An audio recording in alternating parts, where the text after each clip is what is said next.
This is FYI, conversations with interesting people about fascinating projects happening in Ohio. And I'm JT Burcham. Welcome to FYI. We talk with interesting people, fascinating projects. Today, interesting person and a fascinating project. Honored to be talking with Nicole Hunt from Focus on the Family. Now, Nicole, before I let you start, I know you've done a lot of things, including, Fox News, Newsweek, Newsmax, Washington Examiner, and you're a spokesman for Focus on the Family. So thank you for being here today. Yeah, it's my pleasure. Now, I understand that the organization that I have depended on for years, most of my life, for good marriage advice, parenting tips, family issues. I went there to learn things. All my life, I've gone to Focus on the Family for good, helpful guidance. And now I have learned that you are on a hate group list.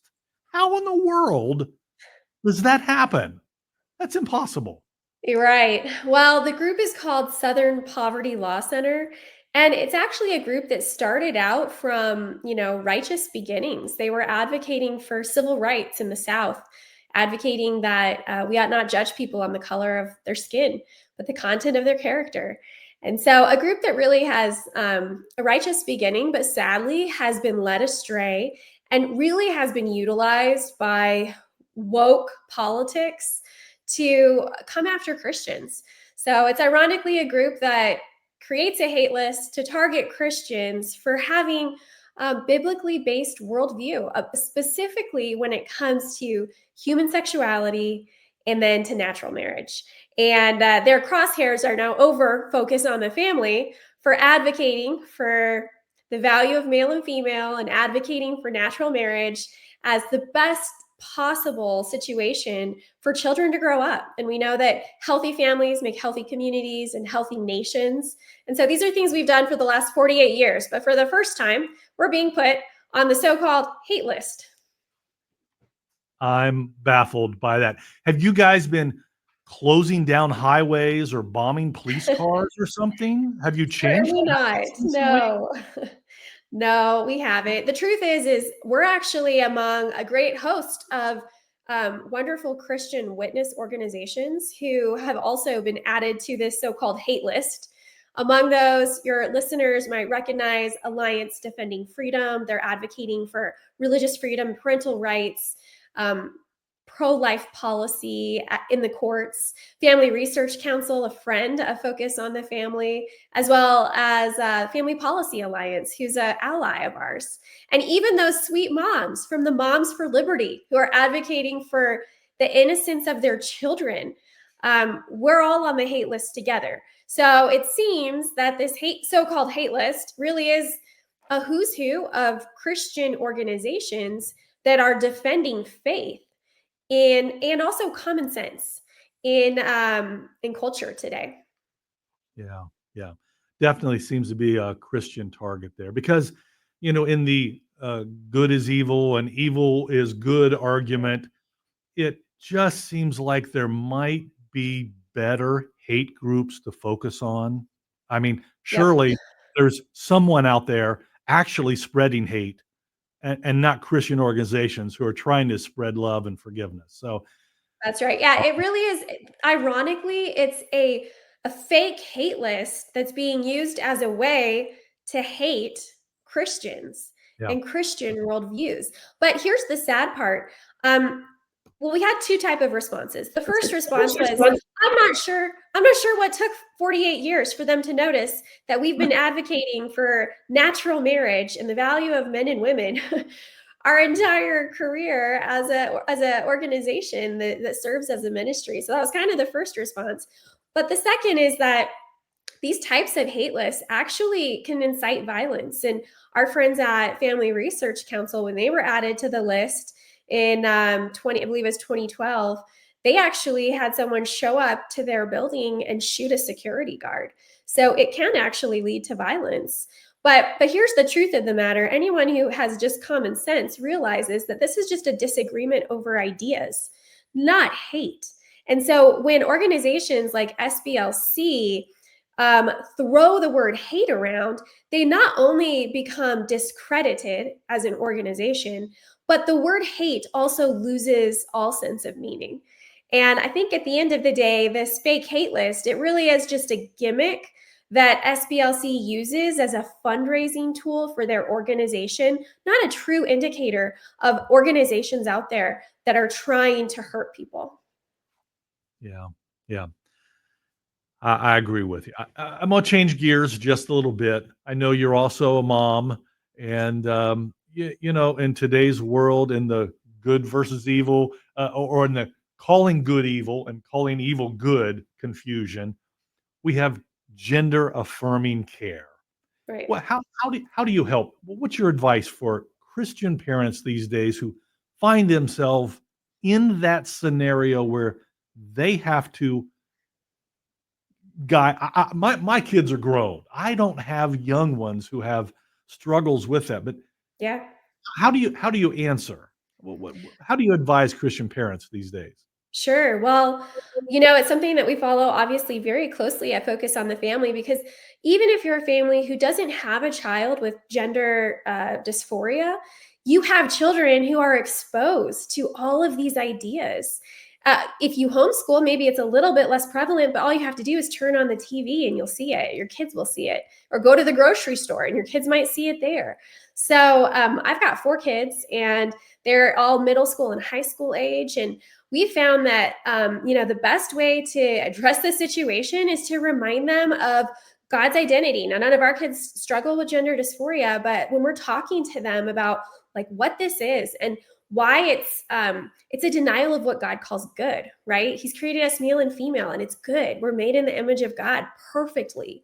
And people who believe differently, well, those are lies that are coming from the enemy who would like to try to deny the goodness of that person as God created him or her. And our job is to speak truth to them and to love them through that. But the way that you love your neighbor is by telling them the truth. And the truth is that as Christians, we have a unique understanding about what it means to have a flourishing life, to live in God's fulfillment. And that means that we say yes to the things God has called us to do, and yes to the things that God wants us to witness to.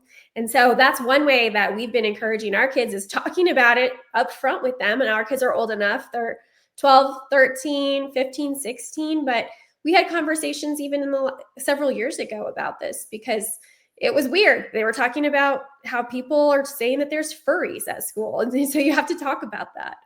But I will say, if any parents are out there, so the Supreme Court has a case that actually has to do with banning transgender mutilation of minors. It's something we're hearing about all across the country.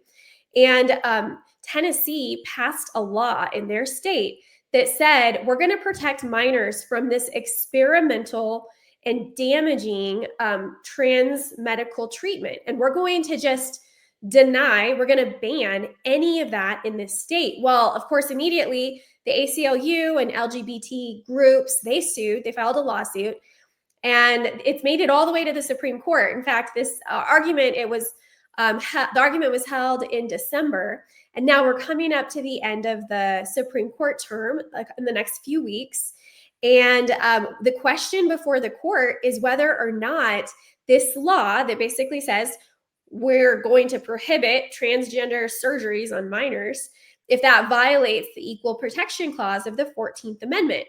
And what's interesting is that when people who were listening to oral argument kind of gave their predictions back in December, they said, you know what, it sounds like the Supreme Court is ready to uphold this Tennessee law that is going to ban transgender mutilation for minors. So I think that's something that's a real positive. If we see that the law stands in Tennessee, we might actually see other states that are like-minded, who have lawmakers who have similar beliefs, go ahead and move that direction too. So I think there's some really good opportunities that our law and our policies are creating to protect kids from this it really is just a social contagion.